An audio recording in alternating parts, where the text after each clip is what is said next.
Una planeación didáctica es el plan de trabajo de un profesor en el cual se organizan una serie de actividades y de ideas a fin de tener éxito en el proceso educativo.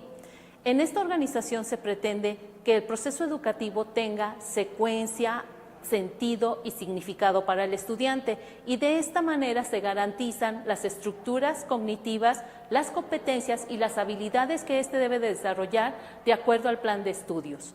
¿Qué te permite un plan de trabajo docente? El plan de trabajo docente te permite tener una idea clara de cuál es el proceso que vas a llevar en la enseñanza. En este vas a tener oportunidad de tener una secuencia en la metodología. Te permite controlar los tiempos, los recursos y sobre todo hacer que se potencialicen las habilidades de los estudiantes. ¿Qué te permite la planeación didáctica? Primero te permitirá anticipar lo que va a ocurrir dentro del salón de clases, dándole así sentido a la tarea pedagógica. Te va a permitir guiar el proceso de enseñanza a través de una metodología. También te va a permitir proveer de organización y de sentido cada una de las actividades, ya que las podrás llevar de lo más simple a lo más complejo. Y también te va a permitir demostrar todo el trabajo intelectual que hace un profesor para poder dar secuencia a las actividades que se llevan en el aula.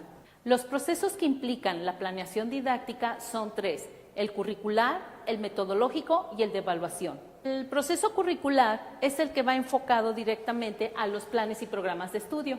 En este encontraremos cuáles son los temas que vamos a desarrollar y proponer a nuestros estudiantes. Lo más importante es conservar los enfoques dentro del proceso curricular.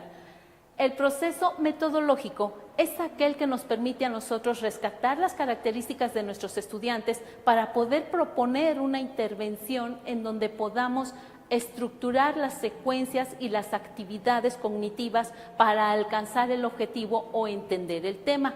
Y por último, tenemos el proceso de evaluación. El proceso de evaluación, como todos sabemos, es el que nos permite ubicar cuál va a ser el estado o el punto de donde vamos a partir a través de la evaluación diagnóstica, proponer una intención o una actividad para que el alumno llegue a la meta que estamos proponiendo en nuestro plan de trabajo, pero a partir de ello vamos nosotros a establecer la evaluación formativa para llegar a la evaluación sumativa y en algunos casos poder dar una calificación o bien valorar todo el proceso educativo que se ha propuesto en el aula. Los tres procesos que implica la planeación son sumamente valiosos, pero es importante que los tres guarden un equilibrio. Ninguno de ellos es más importante que el otro. Por ejemplo, en el proceso de evaluación vamos a encontrar un gran énfasis en lo que es la evaluación diagnóstica. La evaluación diagnóstica la podemos dividir en dos partes o ubicarnos en dos partes. La primera de ellas que tiene que ver con los generales, en donde nosotros podemos ver el tipo de escuela, el tipo de grupo, el grado, las edades y otros que son particulares, en donde ya ubicamos el contenido y observamos nosotros qué sí sabe nuestro alumno del tema que tenemos que tomar desde el currículum y qué le faltaría para poder concretar ese tema para su conocimiento y dominio en su vida diaria. ¿Cuáles son los elementos que hay que considerar para diseñar una planeación didáctica? El primero de ellos es describir y comprender muy bien el contexto, sus características, para poder nosotros diseñar algo que sea congruente con lo que vive de manera diaria el estudiante. El otro elemento que también es muy importante, pues es caracterizar a nuestro estudiante. ¿Cuál es su edad? ¿Cuáles son sus gustos? ¿Qué tipo de recursos utiliza él en casa? Si cuenta con bibliografía en casa. También es importante que a partir de que ya contextualizaste tanto a tu escuela como a caracterización de los estudiantes, ahora sí te enfoques cuál va a ser el contenido que puedes abordar con estos estudiantes.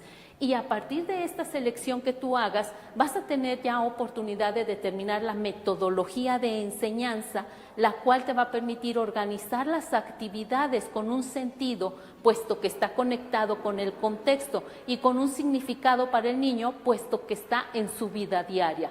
Posterior a la metodología, tienes que tener muy claro cuál es el producto y qué elementos vas a evaluar de este producto. Estos elementos a evaluar se le tienen que informar al estudiante, porque el estudiante tiene que ser el dueño de su proceso de aprendizaje mientras tú vas dirigiendo el proceso de enseñanza.